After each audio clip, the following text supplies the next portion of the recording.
I grew up in a small town on the southwest coast of England and lived in a stone cottage that overlooked a restless, slate-gray sea. The cottage was built in the 19th century. I think people must have been shorter in those days because I had to bend over every time I left the cottage to avoid banging my head on top of the doorframe. I lived with my parents. My dad was a builder but hadn't worked since hurting his back. My mom had been a waitress in a cafe in town until it closed down because the owner was retiring. My mom had wanted to buy the cafe and run it herself, but that just hadn't happened. Now, my parents sat around the cottage arguing about stupid things. This drove me crazy and sometimes I just had to get out of the place. That morning, they had been shouting at each other for an hour about the bills that they couldn't afford to pay and whose fault that was. I had had enough. I pulled my coat on, ducked under the doorframe, and stepped outside. It was early January and the wind was laced with rain. In no time at all, I was soaked wet through and shivering. My misery level spiraling, and I set off for the center of town. Some of the cottages that I passed were as old as the one that I lived in. Some were older. I had learned when I was at school that the town dated back to 1750. Give or take a dust-covered decade. The first people to live here made a living from the sea. In 2024, the fishing industry was long gone. Some of the townsfolk were retired. Others earned a living by running online businesses or working remotely. They were not helped by the regular loss of internet and mobile signals when a storm hit. Sometimes it was not just connectivity that was lost. The power supply could go completely, and we would all end up sitting in the dark. When that happened, while candles were found and lit, the wind made the windows rattle in their frames. I felt like I might as well be living hundreds of years ago. I paused, once more lost in my own thoughts, and then blew a fat drop of rain that hung annoyingly off the end of my nose, trying to dislodge it. It stayed where it was, and I walked on. Following the single narrow street which wound its way down through the cottages, it took me 10 minutes to reach the barely beating heart of my hometown. The cafe that my mom used to work in stood on one corner of the street here. The windows had been boarded up and water cascaded from a crack in the guttering. I couldn't see it ever reopening. The building next to the cafe was boarded up as well. It had been a local branch of a large national bank and it closed because more and more people were banking online, weather permitting around here, of course. Across the street there was the hotel. There were a lot of hot spots for tourists along the southwest coast of England, but my hometown was not one of them. In the height of summer, the hotel would have a few holidaymakers staying, but there was nothing to see or do and they never came back the next year. The hotel managed to stay open because of its public bar, which was popular with the locals as it was the only bar in town. There had been a pub, but it had closed down before I was born, and its shell stood at the other end of the street. The store was opposite of this. You could buy canned goods, frozen TV dinners, toiletries, batteries, and lots of other bland and basic things. The storekeepers, Mr. and Mrs. Wilson, were a sour-faced pair. When I pushed open the door, making the little bell above it ring, Mr. Wilson was seated behind the counter reading a newspaper. He looked up and eyed me suspiciously. He knew who I was and where I lived, and he knew my parents. But in Mr. Wilson's worldview, all young people were potential troublemakers. I did not shoplift, swear, or break anything. I smiled politely, picked up a chocolate bar, went to the counter and paid. But Mr. Wilson's hostile expression still did not waver as I left the store. The chocolate bar was my version of breakfast. I demolished it and I headed for the beach. The street curved sharply to the left, the buildings fell away, and there it was. There wasn't any golden sand on the town's beach. Instead, there were sharp pebbles and tangled seaweed. There was also an empty wine bottle and a burger carton that somebody had discarded. The lid of the carton was open and a couple of leftover French fries floated in the rainwater which had gathered inside of it. I stepped over this and walked to the edge of the sea, where I stood in the rain looking out over the water as seagulls circled overhead, crying out their familiar refrain. I sighed. I hated it here. Thankfully, I did have a plan to escape. I was taking a college course online and was due to sit exams in chemistry and biology in the summer. If I got good enough grades, I could go to university. The nearest university was 70 miles away, and that was too close. I wanted at least 250 miles between me and the town. Oh, it would be so good. A wave landing on my trainers brought me back to the here and now. I swore under my breath and took a few steps back from the rising tide.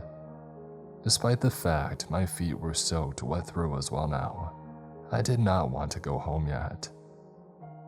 You could walk for hours along the coastline on rock-strewn pathways without seeing another living soul, and that would have suited me just fine. But to pass my exams, I needed to study, so I headed back up the beach and retraced my steps through the town.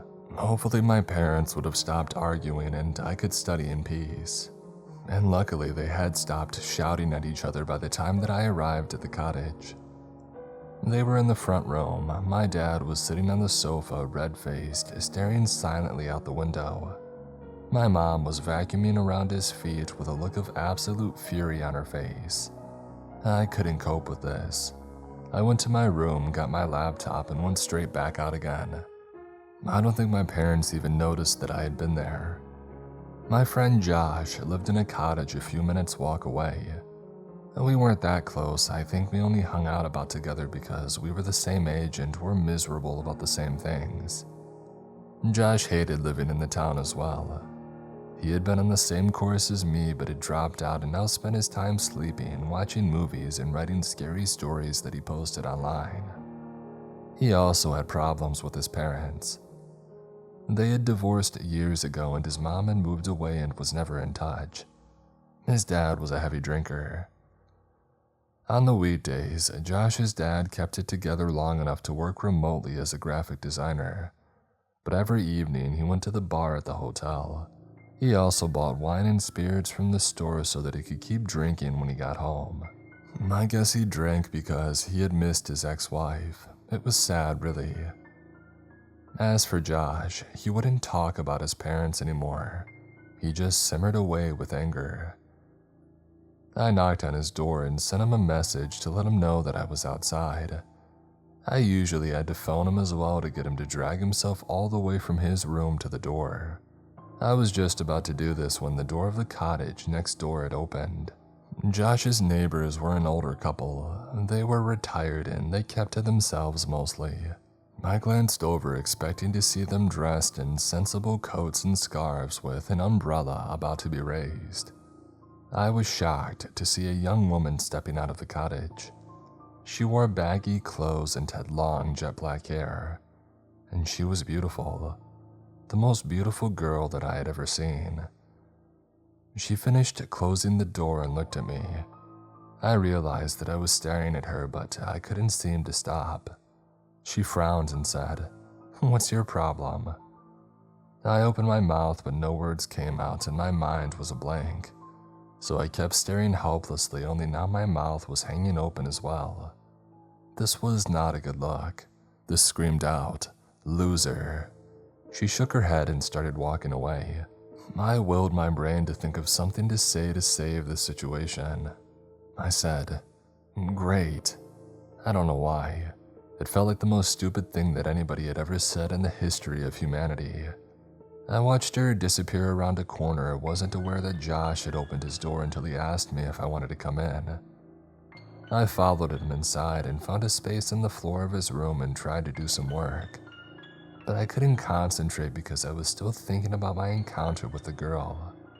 Eventually, I managed to string a sentence together and asked Josh who the girl next door was. He told me that he had no idea, and then he put his headphones on and started watching a movie.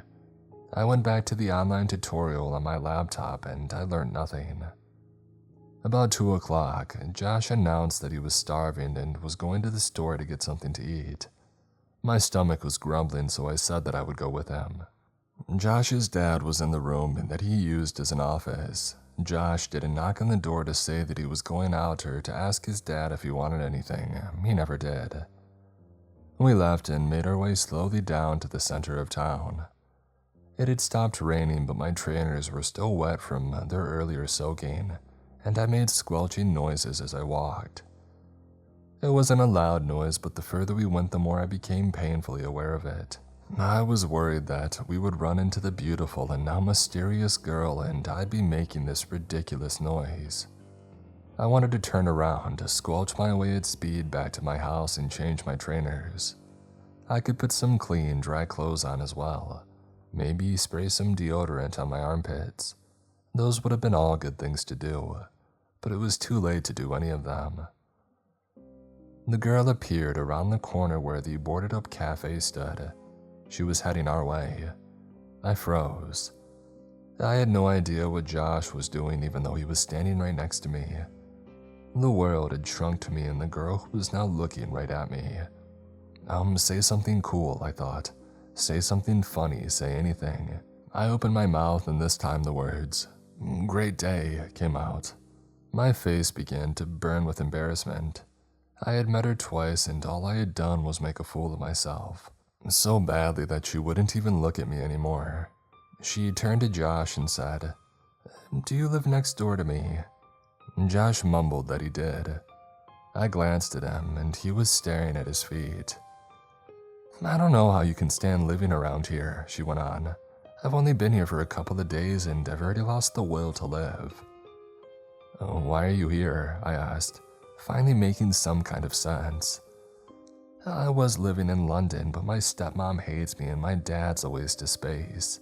They didn't want me around, so they shipped me out here to live with my grandparents, but they don't want me around either." She said this without a trace of emotion in her voice, but I thought I could see the sadness in her eyes. I wanted to tell her that I was glad she was here, but before I could, Josh mumbled that life was garbage. "Yeah, absolute garbage," she agreed in a bored-sounding voice. And then she added, "I'm Sarah, by the way." Josh mumbled that he was Josh. "I'm Steven," I added, but she didn't seem to be interested and was already wandering off up the street. Watching her go, my stomach twisted into a painful shape, or at least that's the way that it felt. Josh didn't seem remotely bothered about anything. He carried on towards the store. I followed because I couldn't think of what else to do. We bought some snacks and he wolfed his down. I put mine in my pockets because I couldn't eat, and then we went back to Josh's house. I didn't stay though. I collected my laptop and went home and laid on my bed looking at the ceiling. I told the empty room that I thought life was garbage as well, and then rolled over onto my side and closed my eyes. I slept badly that night. I kept waking up and thinking about Sarah. I replayed everything that had been said and done over and over. By the time that it went light, I was exhausted. I knew there was no way I was going to get any studying done, and the days when my parents would hammer on my door and insist that I get up were long gone, so I could have spent all day in bed. And I was really tempted to do just that, but I had to see Sarah again. I got that I was not thinking straight, that I was obsessing over someone that I hardly knew, but I couldn't stop myself. I had fallen hopelessly in love with her. I clambered out of bed, found the nearest things that I had to clean clothes, and got dressed. I sprayed myself with deodorant under and over my clothes and headed out the door. I was so distracted that I banged my head on the top of the door frame. I mouthed, "Ow." There were enough song lyrics about how much love hurts, but I had never thought they meant like this. I rubbed the top of my scalp and walked to Sarah's grandparents' house. I had decided to stand in the street outside and wait for her to come out. And when she did, I would look like I didn't care she was there and tell her that I was waiting for Josh. And then we would talk. She would see that I was troubled and complicated. We would go down to the beach together and sit there looking out at the sea. It was only a matter of time then before she put her head on my shoulder, before we kissed. I looked up. Sarah was standing in the street with Josh. She said something. I was too far away to hear what, and then she put a hand on his arm. I felt sick and stupid as my daydreams collapsed into dust and cold. Hard reality hit. She would never like me, I knew. She liked Josh, and maybe they had already kissed. The world started to spin, and my nausea got worse. Sarah looked at me and said, "Hey." There was zero enthusiasm in her voice. Somehow I managed not to vomit and then said, "Hey, back." "Anyway," she went on, "we're going for a walk." It was clear that I was not being invited to go along with her and Josh. I should have turned around and headed home, but I was so desperate to be with her that I said, "I'll go with you." She didn't look impressed. She shrugged and walked past me as if I wasn't there. Josh followed her and I did the same. No one said anything as we headed into the center of town. We walked into the store. Mrs. Wilson was behind the counter and looked at us like we were a mob about to start a riot. We didn't loot or smash anything. We bought some food and drinks and left the store, skirted the edge of the beach and set off along the coastal path. The day was turning out to be cold and clear. To one side of us, the waves lapped at our feet. Further out, flecks of brightness tipped the gray as a winter sun made the water sparkle, and seagulls swooped down and dipped into the sea before soaring away. Inland, cliffs began to rise above us, cutting us off from the bleak land beyond. In the past, this would have lifted me and made me think life wasn't so bad after all. But as I stumbled along, I had never felt so uncomfortable. I was the spare part, the clumsy weirdo that nobody cared about. And when Sarah pointed at a dark opening in the cliffs and said, "What's that?" I knew she wasn't asking me, but I answered anyway. "It's the devil's maw," I said dramatically. I was hoping this would impress her. It clearly didn't. "The what?" she muttered. "The devil's maw or devil's mouth. It's an old smuggler's cave," I tried to explain. They used it as a hiding place for their goods before bringing them ashore. She was looking at me like I was a total idiot, but I couldn't seem to stop talking.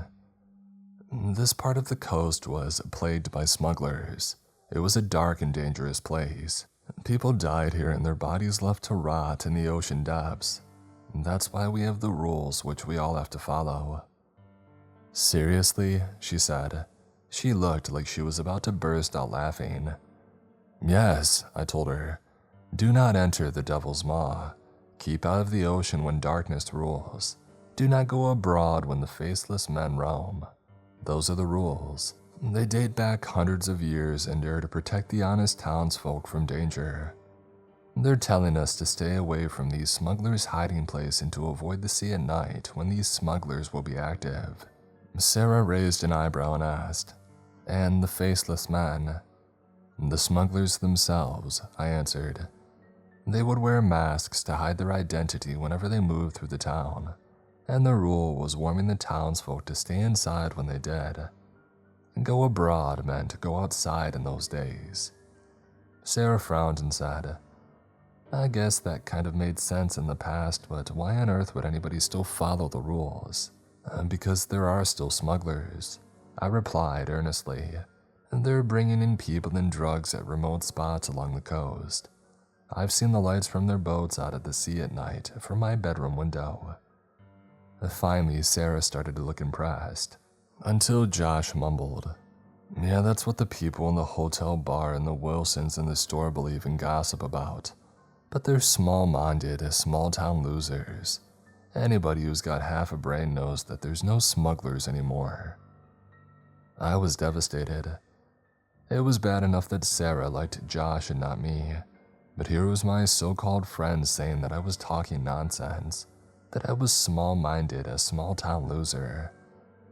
I was so angry about this, and suddenly I was fighting back tears.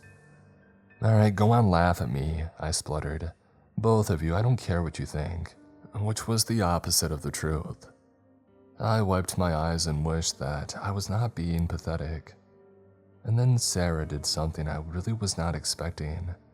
She came up to me and put her hand on my arm and said in a gentle voice, "I'm sorry, Stephen, I didn't mean to be horrible to you. It's just that the rules sound so out there and strange." I sniffed and said, "Yeah, I guess."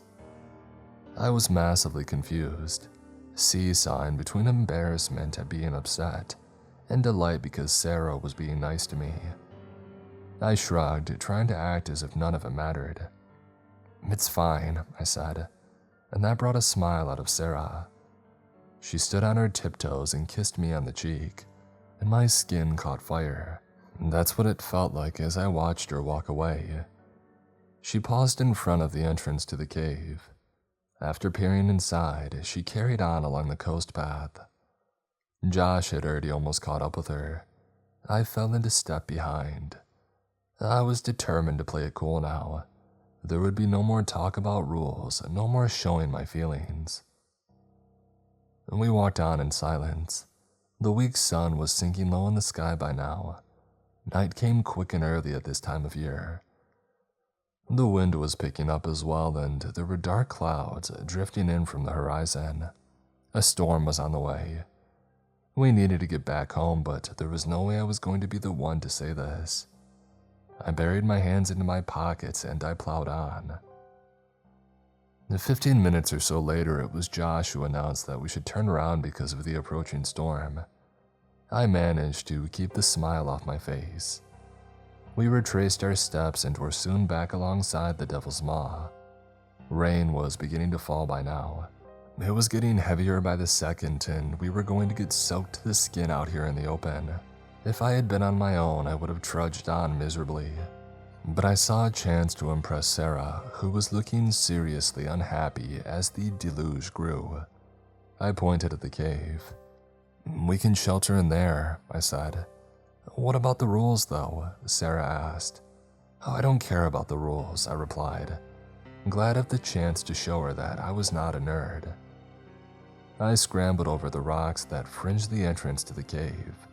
I didn't look back as I did or hesitate. That was loser behavior. I was determined and strong. I strode into the Devil's Maw.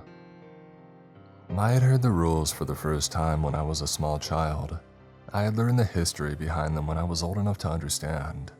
The rule about the Devil's Maw in particular had stayed with me. The fear had crept into me and infected my thoughts. It was a place of legend, of mystery, of danger. The lair of vicious criminals. I knew to stay well away. And yet here I was, entering the Devil's Maw for the first time, moving through the darkness. It was deathly quiet and I couldn't see a thing, not even my own hands when I raised them in front of my face. I could feel the hard rocks beneath my feet, but beyond that, there was nothing.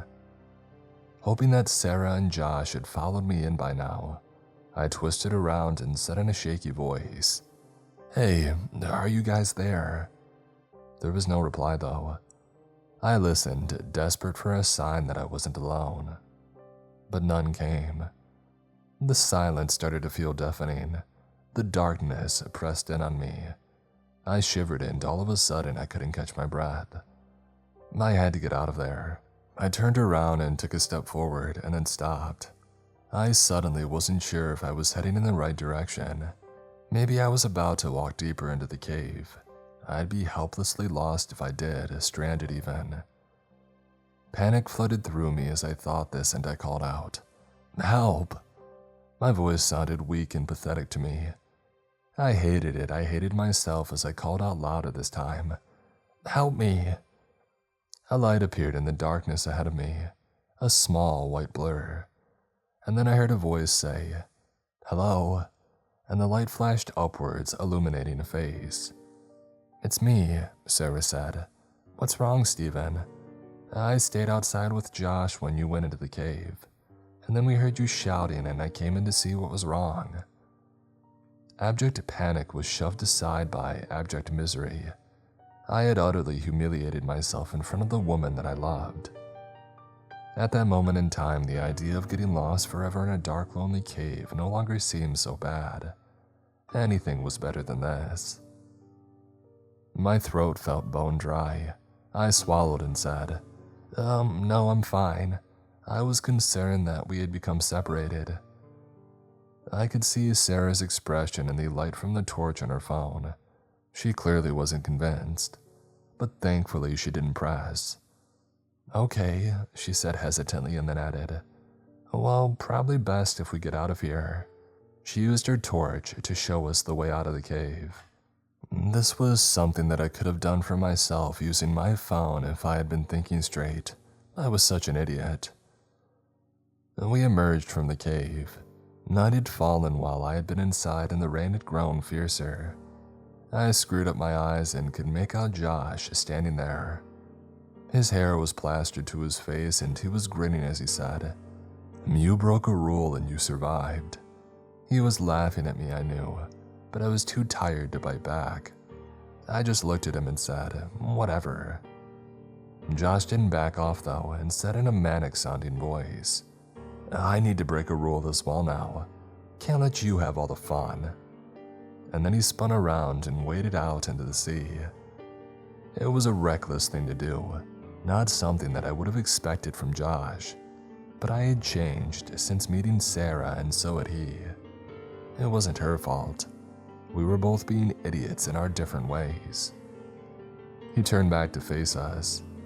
Remember to keep out of the ocean when darkness rules, he hollered. Or else, you're doomed. He laughed. The sea was almost up to his waist. The rain continued to fall, and without warning, a lightning bolt split the sky. My eyes were drawn to this and I listened, captivated, as moments later thunder growled. And then I looked back down at Josh, but I couldn't see him. Where he had been standing, the sea swirled viciously in the storm. Sarah had seen that he was missing as well. Josh, she cried out. I echoed her plea, but there was still no sign of him among the waves. We need to phone the Coast Guard, I said and took my phone out. It was dead. I swore and told Sarah that the signal was down because of the storm. Well, what do we do now? She asked, her voice sharp with panic. I shook my head. I didn't know.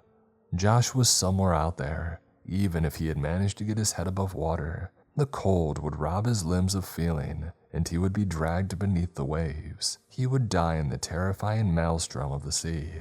I screamed his name once more, and I listened for a reply, but all I could hear was the waves crashing against the rocks and the rumble of thunder. And by my side, Sarah was crying. Instinctively, I put my arm around her to try and comfort her. She sobbed harder in my clumsy embrace. I remembered my naive daydream of us together on the beach, of us kissing. It felt like it belonged to a different, innocent age, and tears welled in my eyes. Suddenly, Sarah pulled away from me and cried out, "Josh!" And then she started running along the path. I sprinted after her, almost falling on the slick rocks, but I didn't care. Josh was lying half in and half out of the water. Sarah had reached him first. She fell to her knees and tried to lift him by the shoulders, but he was too heavy. I joined her and together we managed to drag him away from the water. Josh's skin was very pale, and he didn't seem to be breathing.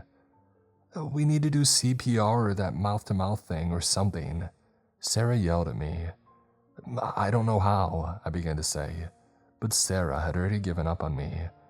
She was cradling Josh's head in her lap. Fresh tears were running down her face. Please come back to me, please, she sobbed. But Josh still wasn't moving. He's dead, I thought, with a cold and terrible certainty. Sarah leaned closer over him. Her wet hair hung over his face and touched his so pale skin. She put her hand on his cheek and said simply, "Please." And Josh's eyes flickered open. He was alive. Relief rushed through me. Sarah cried and held him tightly against her and spoke to him too quietly for me to hear. I sat next to them, close and yet completely apart.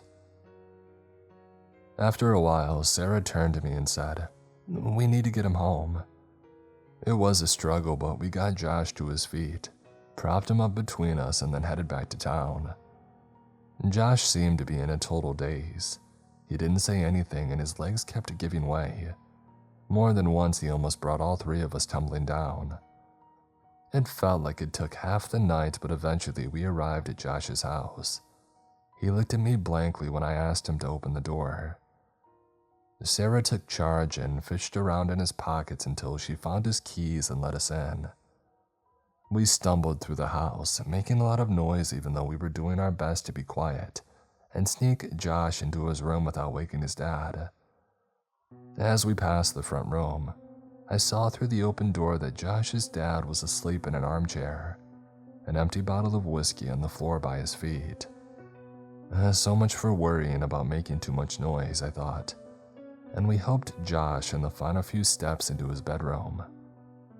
Sarah pulled the top sheet back and we tipped him into his bed. "Sorted," I said and turned to leave. Sarah was hesitating. After a moment she said, "I'll stay with him, make sure that he's okay." I left her there and walked home feeling sick with jealousy every step of the way. I didn't get any sleep and felt like I had aged about 10 years as I returned to Josh's house the next morning to see how he was. I hesitated on the doorstep. Conflicting emotions rose and fell inside of me. I was still hurting because Sarah was with him and not me. And now I was there, part of me wanted to turn right around and never see either of them again. But I was seriously worried about Josh, so I took a deep breath and I knocked. Sarah answered the door, her face was streaked with fresh tears. "What's wrong?" I asked. Sarah wiped her nose and answered, "It's Josh. He was subdued all night, but this morning he started to get agitated. I told him that everything was going to be okay and I tried to hug him, but this seemed to make him worse. He shouted at me to get out and raised his hand. I was scared that he was going to hurt me." Her voice broke with emotion. I exhaled and ran my fingers through my hair. I was totally out of my depth here, but I had to do something. "Do you want me to talk to him?" I asked. She nodded, seeming too upset to speak anymore. I took a deep breath and went to Josh's room. He was in bed, shrouded in tangled sheets. He looked even paler than before and looked at me listlessly as I moved to the edge of his bed. I caught a nauseating, sickly sweet smell rising from him, and I wanted to cover my face. I didn't because I didn't want to upset him, but I guess my expression must have given me away. His voice was rough and so quiet that I had to strain to hear it. He said, "Pretty disgusting, huh?" I forced myself to smile as if this was something stupid we could laugh off, and then he replied, "You're the king of gross." He tried to smile at this but started to cough violently instead. Feeling utterly helpless, I waited for the fit to pass and then I said, "You gotta see a doctor." The nearest hospital was 2 hours away. I didn't think that Josh's dad would be sober enough to drive even at that time of day. But my dad had his old van parked on waste ground behind our cottage. He would complain about the cost of petrol, but he would take Josh if I insisted. I was thinking what I could say when Josh shook his head ever so slightly and said, No doctors. I just swallowed some seawater and it's giving me bad guts. Please just forget it. The only thing that bothers me is the way I just acted to Sarah. I couldn't think straight for some reason and was consumed by rage. I don't know why, but it's past now, and I want her to know that I'm sorry. I want her to know. A new coughing fit cut him off. I knew what he was going to say anyway. I wanted her to know that I love her. Well, me too, I thought, and smiled sadly. I'll let her know that you're feeling a bit better, I said, and you can tell her the rest yourself. But Josh hadn't heard me. His eyes were closed and he lay very still. I figured the best thing to do was to let him sleep, and I went to find Sarah. She was sitting on the doorstep and staring at the street, but I don't think she was really seeing anything. She was too lost in her thoughts. I sat next to her. "He's ill, isn't he?" she said without looking at me. "Yeah, I think so. He says it's because he swallowed seawater." She turned to me. Her eyes were bloodshot but dry.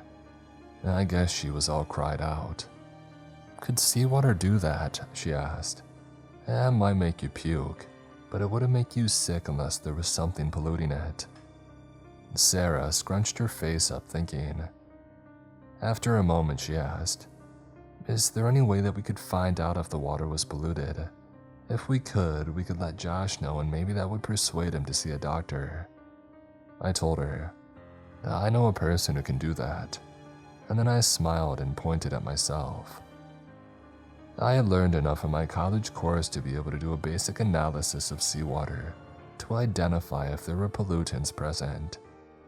Feeling better now that I knew there was something I could do, I hurried the short distance home. Because I was studying remotely, the college had sent me equipment for carrying out the practical elements of the modules. I rooted around in the chaos in my room and found test tubes, pipettes, litmus paper, and reacting agents to detect pollutants. It was all basic, but it should be enough. I put everything into a sports hold-all that had never been used for sports and dashed back out to meet Sarah. I gave her a thumbs up and she managed a small smile and said, "Fingers crossed." I was determined to succeed. If there was something making the sea poisonous, then I was going to find it, to help Josh and to impress Sarah. To be honest, I was thinking more about her than Josh as we headed along the street through town and along to the beach. It was cold and dry. Gray clouds drifted overhead and every now and then the day brightened as the sun appeared for a few all too brief moments. I set my hold-all down on the pebbles and took out a test tube. I carried it over to the water and dipped it in at an angle until it was half full, and then I carried the sample back over to Sarah and asked her to hold it. Hoping that she was impressed by my scientific skills, I tested the seawater. "Eureka," I said, holding up the treated litmus paper to show her the dark blue patch that had appeared on it. She looked at me blankly and asked, "And that means what exactly?" "That the seawater is polluted. I can't tell you what with, but it's definitely man-made." "Where do you think it came from?" she asked. I thought of the lights of the ships that I had seen at night and realized the crimes being committed were likely nothing to do with smugglers. "It's probably a result of illegal dumping," I told her. "Big industry using the ocean rather than paying to have their waste safely disposed of." She swore, making it clear exactly what she thought of this. I felt the same way, and I felt a swell of emotion as I decided that I was going to work out exactly what the pollutant was and expose the people responsible. I asked Sarah to help me collect some more samples, and she agreed enthusiastically. A few minutes later, I was busy writing out labels for test tubes when she cried out in shock. I looked up. Sarah was backing away from the water, a look on her face that was as much of sadness as disgust, and I saw why. A seagull lay unmoving at the water's edge. It was dead. I hadn't seen any seagulls overhead, so it must have washed in from the sea, and I now knew the water was polluted, so I had an awful feeling about what might have killed it. Sarah must have been on the same wavelength because she asked, "Do you think the chemicals poisoned it?" Hand on heart, I don't know for sure, but I could do a test to see if there are traces on its feathers. Sarah pulled a face at this suggestion. And touching the bird's body was a revolting prospect, but it would be worth it if it helped me find the truth and bring the bad guys to justice. I approached the seagull. "You poor thing," I said instinctively, and reached down to pluck a feather free. As I did, its eyes shut open. I recoiled in shock. The seagull's eyes burnt with dark intensity. Its beak twitched, and then a ripple seemed to pass through its entire body, as if energy was crackling with it. And then it staggered to its feet and stood there staring at me. I felt caught in the fierce intensity of its gaze. I couldn't move, I could barely breathe. The seagull flapped its wings once. They seemed huge to me, monstrous. It opened its beak and shrieked. A hideous, high-pitched scream that sent ice-cold fear rippling through my veins. I was not aware at first that Sarah had moved alongside me. When she took my hand in hers, the warmth of her skin made me turn. "We have to get away from it," she said, and I could hear the terror in her voice as she spoke.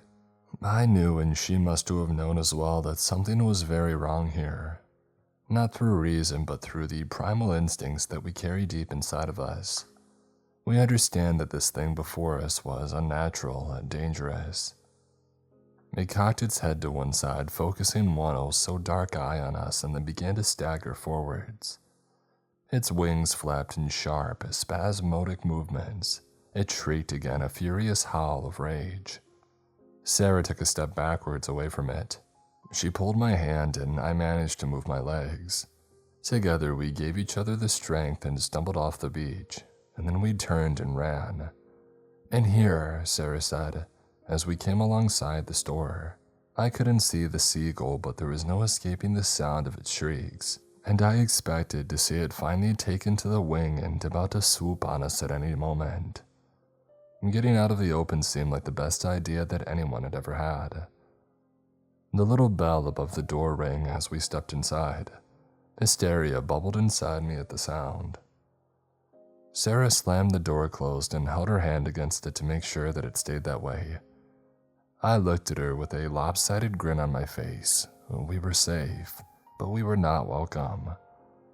Mr. Wilson was glaring at us from behind the counter. "What do you think you're doing?" he demanded. "I'm sorry, there's something out there, it's not safe." He rose to his feet. His entire frame was shaking with moral outrage as he pointed at the door and said, "Get out of my shop." "Please," Sarah began. That was as far as she got because something struck the shop window from outside. I felt sick, knowing already what it was. We turned to look as the seagull flew into the window again. It smacked against the glass and then rebounded away. Its wings flapped, its beak opened, it shrieked, and then it threw itself back against the window. The window was holding for now, but I was waiting for the first crack to appear, for the crack to become a fissure, and then for the glass to break and the seagull to force its way in. It was crazed.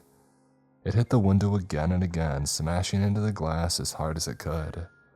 But the glass held, and smears of red blood began to be visible on the outside of the window after each time it struck. I realized with a fresh wave of nausea that the seagull was injuring itself in its blind rage. I turned away. I couldn't look. I clamped my hands over my ears. Long minutes after the frenzied attack had begun, the sound of the impacts grew weaker and the shrieking fell away. I opened my eyes and saw the window spattered in red. The seagull was a blood-stained shape lying unmoving on the ground. It had destroyed itself. I felt a hand on my shoulder. I flinched and realized it was Sarah. "Let's get out of here," she said in a shaky voice. I nodded in reply. She opened the door and the little bell rang. Before I followed Sarah outside, I glanced back at Mr. Wilson. He was still standing behind his counter. His mouth hung open and his skin was ashen gray. "There are worse things in the world than teenagers," I told him and left the store. Careful to not look directly at the remains of the seagull, I kept my eyes straight ahead. Sarah was hurrying up the street. I followed her on legs that felt like they had had most of the bones taken out of them. The rain returned as we wound our way back up through the town. It swirled around my face, each drop bitterly cold against my skin. We reached my house and I stood on the doorstep and tried to catch my breath. Sarah once again seemed distant, lost in her own thoughts. "What is it?" I asked. She brushed a strand of hair away from her face and answered, "It's Josh. There's something that I didn't tell you. Last night while his eyes were closed and I thought that he was asleep, I felt his forehead to see if he had a fever. He was so cold it scared me and I felt for his pulse. Only he didn't have one. I was about to call an ambulance when he opened his eyes and smiled at me. I didn't know what to do then, it was too much. And so I blanked it out, pretended it didn't happen. But it did happen. There's something very wrong with Josh. Her words made me think of the seagull, the aberration that had showed signs of being dead before it rose. I took a deep breath, trying to think of what I could say about Josh. I wanted to reassure her, to tell her that everything was going to be okay, but in my heart I knew nothing could be further from the truth. And as I stood there wondering what to do, this waking nightmare tightened its grip on us. "There's something," I said to Sarah and pointed out to sea, to where I had seen dark shapes emerging from beneath the waves. They were too far away to see clearly, but they looked like people making their way unsteadily ashore. Half a dozen figures that had now passed out of sight. "Who are they?" Sarah asked. "What are they?" I wondered, thinking once more of the crazed seagull, of Josh, cold and with no pulse and possessed by an anger that he couldn't explain. The rain grew heavier as my thoughts raced. The clouds overhead were dark, the wind picking up. I told Sarah, "We should get inside, a storm's coming." She followed me into the cottage, and it was the first time that she had been inside. I could hear the TV blaring from behind the closed door of the front room and imagined my parents sitting there not speaking. "Through here," I said, and led Sarah along the hallway and into my room. Although it was only the afternoon, it had grown so dark outside because of the gathering storm that the room was gloomy even with the curtains open. I put the main light on and the light on the bedside table, and then sat on the edge of my bed. Sarah stood by the window. Battered by the wind, it rattled in its frame. Beyond the window, it was dark as night. A darkness that was suddenly split by a bolt of lightning. Thunder roared a second later, and the lights in the bedroom went out. Sarah looked out of the window and said, "The lights in all the other cottages have gone off too." "That's a power cut because of the storm," I told her, trying to reassure her. "There's no need to be afraid." I couldn't dampen down my own fear though, couldn't slow my heart, which was beating like crazy. When Sarah said, "Steven," I was so on edge that I jumped at the sound of my own name. "What is it?" I asked. She turned to face me and answered, "There's something out there." I moved towards the window and saw figures outside in the street. They walked slowly and unsteadily, and their features were masked by the darkness. I counted 5 or 6 of them, and knew with a cold certainty that these were the figures that I had seen emerge from the sea. I tried to focus, willed my eyes to adjust to the darkness, but I could still not see their faces. An old warning came back to me, an old rule. Do not go abroad when the faceless men roam. Terror slammed into me. The faceless men, they were here, roaming the street outside of my home. I turned to look at Sarah, but she was gone. I could hear footsteps in the hallway and I dashed out. Sarah was running for the door. "Wait," I called, but she didn't look back as she said, "I have to go to Josh and keep him safe." And then she was gone. "Don't break the rule," I said to the emptiness that she had left in her wake. I hesitated. I was scared, disoriented. I had grown up in this house, and yet it felt to me like now it was a strange place. All sense of safety had been ripped away from me. The world that I now inhabited was raw and dangerous.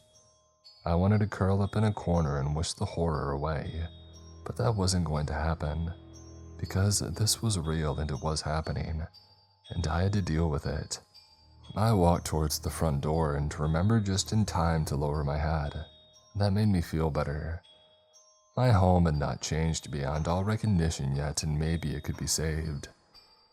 Hanging on to that meager hope, I stepped out into the street. The rain struck me and the wind felt like it was trying to force me off my feet. The premature night which the storm had brought was hostile and alien, and somewhere in its midst, the faceless man walked. Without warning, a fresh lightning bolt exploded and the darkness was lit. I froze. There was a faceless man 6 feet in front of me. I only saw him for an instant before the effect of the lightning was lost and he was once more shrouded in the darkness. but I will never forget what I saw. He was a creature of bone and rags, a man whose flesh had been eaten away by time and the sea and left as a pale, hideous being. Thunder rolled across the sky. A pathetic sob escaped my lips.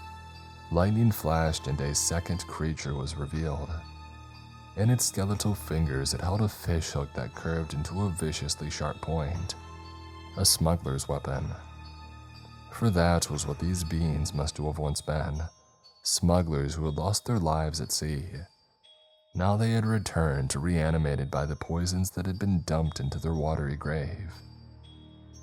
I cowered in the cover of the darkness and waited for the next bolt of lightning to reveal my presence to the men.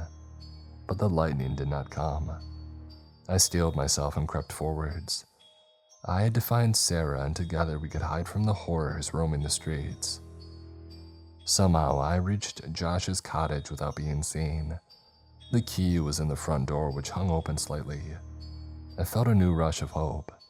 Sarah must have made it safely to Josh's house and to let herself in. I hurried inside. The hallway was dark and silent, and I felt my way along using the walls until I made it to Josh's room. The door was open and there they were sitting side by side on the bed. Sarah's face was buried in her hands and her body shook as she sobbed. Josh looked at me as I hesitated just inside the room. "You should have stayed, both of you. I feel like a stranger in my own body. I feel anger and overwhelming urge to destroy. As long as you're with me, you're in danger." He pushed himself to his feet slowly and unsteadily. He looked scared and confused and in so much pain. He muttered to himself and swayed and clawed at his face. It was like there was a dreadful struggle going on inside him. And then he became still and looked at me. And when he spoke, his voice was different. It was hoarse, a guttural moan. "I'll kill you," he said. "Tear away your skin, your flesh, and devour it." His tongue flickered in his mouth as he spoke, and his eyes were beacons of rage. I stood there shaking, terrified to the very core of my being. Josh had died out there at sea, and like the faceless men had been brought back by the poisons. At first, there had still been something left of him, of the shy, gentle person that Josh had been. But that Josh was gone now, and the change was complete. He was a monster. He was dead and shuffling towards me, his arms reaching out for me, his teeth bared. I cowered, helpless, paralyzed by fear. And then he threw his head back and cried out in a voice that sounded human once more. "No!" And he stumbled past me and headed for the door. I had been mistaken. There was still the trace of Josh in there, and he was fighting to save our lives by getting away from us. I still couldn't accept that. I found my voice. "I'm going after him," I said. Sarah rose from the bed and she did not say anything. She didn't need to. We ran outside. The rain was easing and the thunder had become a distant protest. The storm was lifting and I could see more clearly now. Josh was standing in the middle of the street. His way was blocked by the faceless man. One raised an arm and pointed at me, and it began to grind its teeth, a sickening sound. In my mind's eye, I saw it sinking its teeth into my skin, tearing a chunk of my flesh away. The others were raising their arms towards Sarah, offering her the repulsive embrace. Apart from the last of them, the faceless man who brandished the fishhook, it was observing Josh, and from the way its skull was tilted to one side, it seemed to be wondering what he was. Perhaps it could sense there was still the spark of decency within Josh. It was only a matter of time, though, before Josh was lost, and before the faceless man attacked Sarah and me. We were helpless. My life flashed before my eyes, not the life that I had lived so far, but the life that could have been. Me leaving town and going to university, and Sarah was there with me. She was my girlfriend, and it was perfect. And it was never going to be, because the faceless men were advancing on us. Josh still stood between us and them. He turned and said, "Go, I'll hold them back while you get to safety." Tears welled in my eyes. No, we have to stay together, Josh, please. A sad smile flickered across his face at my words, and he said, There's nothing left for me but the endless emptiness of the dead. Let the last thing I do be good and brave. Please, run away, Stephen and Sarah. I forced myself to walk away from him, and I took Sarah's hand and led her away. She kept saying Josh's name over and over again. He was moving towards the faceless man. He lashed out at one with his fist and sent it reeling backwards. He grabbed another by the skull and screamed in rage at it as he tried to twist the skull off the spine. It was hopeless, though, I could see. He was outnumbered and the faceless men were surrounding him. The one who carried the fishhook was right up in front of Josh. It lifted the fishhook high, the tip was sleek with rain and so sharp. And the faceless man drove it into Josh's eye, into his brain. His legs collapsed and he toppled forward. He lay there as spasms passed through his body. The faceless men looked down at him, and then one took his arm and began to drag him back down the street, and the others followed. Sarah said his name one last time and then fell to her knees. I stood and watched as they disappeared from view around the corner of a building. I couldn't know for sure, but I believe they were taking Josh back to the sea, where the poisons would finally make him truly one of them, a monster for all eternity. Josh would be a faceless man, and there was nothing that I could do. I hugged myself. Gaps were appearing in the clouds, and I watched them drift and fracture. Ahead of me, I could see the ocean. I could see the faceless men disappearing beneath the waves. They were gone, but I knew their shadow would remain forever. It would be cast over the rest of our lives, as Sarah and I, no matter what we did. I turned away from the sea and knelt next to Sarah. Together we wept for our friend in the gently falling rain.